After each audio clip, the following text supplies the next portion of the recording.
Assalamualaikum warahmatullahi wabarakatuh. Halo teman-teman semua, perkenalkan nama saya Luki Irmawati. Saya dari MN21A Prodi Manajemen Fakultas Ekonomi dan Bisnis Universitas Buana Perjuangan Karawang. Selama 15 menit ke depan, saya akan mengajak teman-teman sekalian untuk menyelami topik mengenai BMC atau Business Model Canvas dari materi pengembangan bisnis yang ditugaskan oleh dosen pengampu saya yaitu Ibu Neni Sumarni SEMM dan Ibu Laras Ratu Khalidah SEMM. Baik, langsung saja ke materinya. Sebelumnya saya mengambil studi kasus dari toko kelontong atau toko sembako yang ada di Kabupaten Karawang. Kemudian ada latar belakang dan profil perusahaannya, yaitu ada nama tokonya Toko Verda yang berlokasi di Gria Panorama Indah dengan pemilik Bapak Suwaji, ada nomor teleponnya dan jenis usahanya itu jenis usaha perorangan.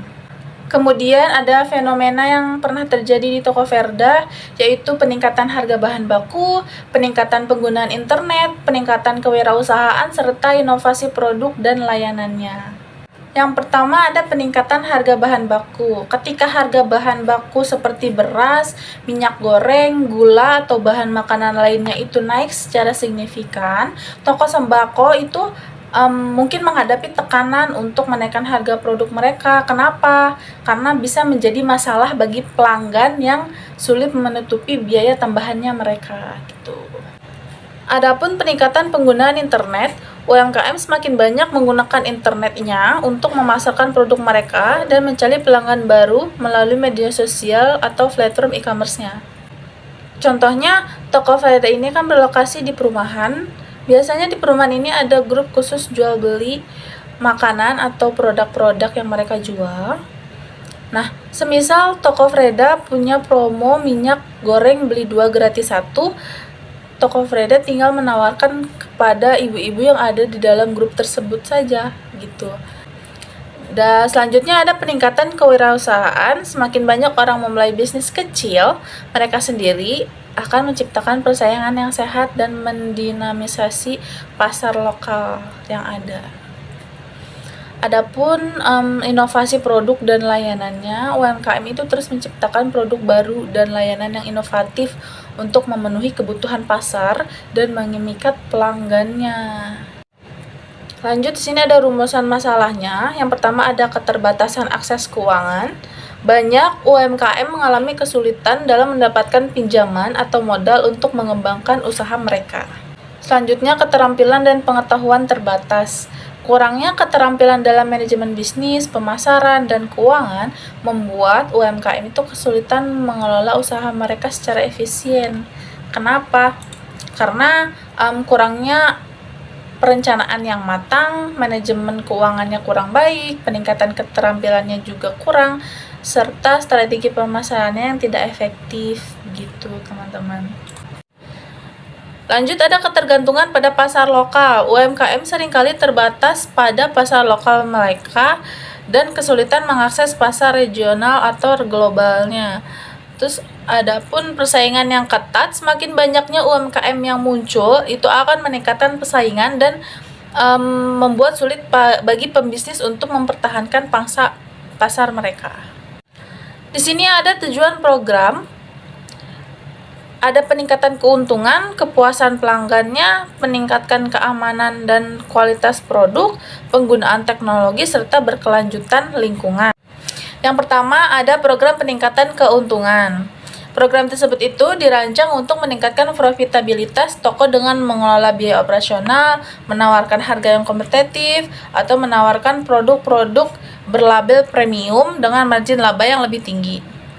Lalu ada program kepuasan pelanggan. Tujuan program tersebut itu dirancang untuk menyediakan layanan yang lebih baik, terus produk berkualitas dan pengalaman belanja yang positif. Lalu ada program keamanan dan kualitas produk. Fokus pada keselamatan dan kualitas produk sembako itu menjadi tujuan dengan menjamin bahwa produk yang dijual itu tetap aman, berkualitas dan memenuhi standar pangan standar keamanan pangan gitu. Lanjut, ada penggunaan teknologi. Jika relevan, program ini juga mencakup integrasi teknologi seperti layanan pesanan online, aplikasi seluler, atau program loyalitas yang didukung oleh teknologi tersebut gitu. Yang terakhir ada berkelanjutan lingkungan. Jika berkelanjutan menjadi fokus, program dapat dirancang untuk mempromosikan dan mempraktikkan yang lebih ramah lingkungan dan mendukung perlindungan lingkungan tersebut. Tuh. Kemudian ada tujuan program lain, yaitu ada peningkatan penjualan tahunan, ada ekspansi lokasi, penggunaan teknologi, serta peningkatan kesadaran merek. Yang pertama ada peningkatan penjualan tahunan, itu meningkatkan penjualan produk sembako sebesar sekian persen selama setahun semisal. Terus ada ekspansi lokasinya, membuka 2 cabang baru dalam 3 tahun ke depan, itu tujuannya. Terus yang ketiga ada penggunaan teknologi, meluncurkan aplikasi seluler untuk pelanggan dengan minimal sekian ribu unduhan dalam setahun. Terus yang terakhir ada peningkatan kesadaran merek, meningkatkan kesadaran merek toko itu dengan meningkatkan interaksi media sosial dan mencapai pertumbuhan pengikut yang signifikan. Selanjutnya ada manfaat yang diharapkan. Ada peningkatan pendapatan, pelayanan yang baik, kesadaran merek yang lebih tinggi, dampak lingkungan yang lebih rendah, serta kesempatan membuka lapangan pekerjaan. Program pengembangan ini juga dirancang untuk mencapai tujuan dan luaran tersebut dengan fokus pada pertumbuhan bisnis dan pelayanan yang lebih baik kepada pelanggan, sambil mempertimbangkan dampak lingkungan dan berkelanjutannya bagaimana. Evaluasi berkala akan diperlukan untuk memastikan mencapai tujuan dan manfaat yang diharapkan gitu. Nah, di sini intinya ada bisnis model kanvas yang kita buat di dalam studi kasus toko kelontong atau toko sembako ini. Yang pertama ada customer segment. Customer segment itu satu atau beberapa jenis customer yang dilayani oleh sebuah usaha. Customer segment juga ini membahas mengenai target konsumen, yaitu siapa yang membeli produk tersebut gitu. Nah, makanya di sini dikatakan customer segment itu adanya perlengkapan dapur, warung sembako, ibu-ibu dan anak kos. Di sini ada value proposition atau nilai proposisi, yaitu dengan memenuhi kebutuhan customer dengan sebuah nilai penawaran. Pada value proposition ini juga membahas mengenai produk atau jasa yang laku di pasaran dan selalu memiliki nilai manfaat yang unik serta unggul. Sehingga dapat dikatakan value proposition ini yaitu adanya produk macam-macam pilihan, harga yang cukup murah dan berkualitas. Selanjutnya ada channel. Channel ini memiliki jenis-jenis saluran, yaitu sales force, web sales atau outstores, partner store, dan wholesalers. Atau bisa dikatakan channel ini memiliki beberapa fase, yaitu kesadaran, evaluasi, pembelian, pencapaian, dan purna jualnya. Sehingga dapat dikatakan di sini channel itu untuk pengiriman langsung intinya. Selanjutnya ada customer relations.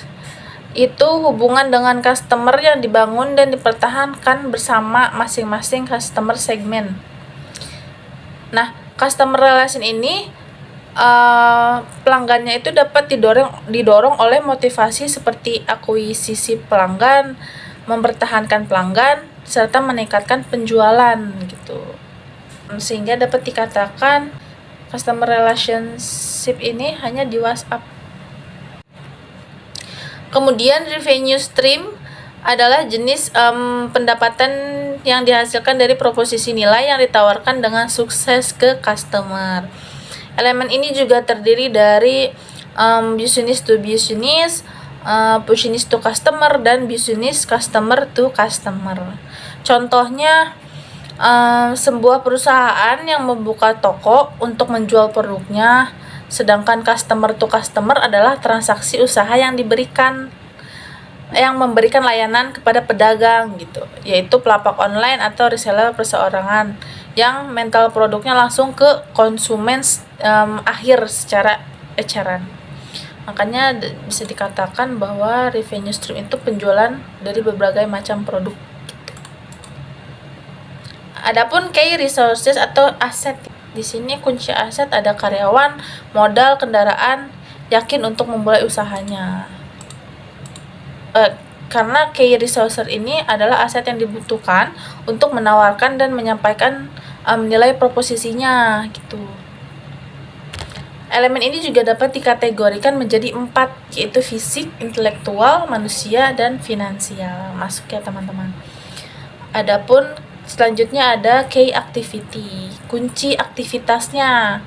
Di sini ada packing barang, mengikat barang yang sudah di packing.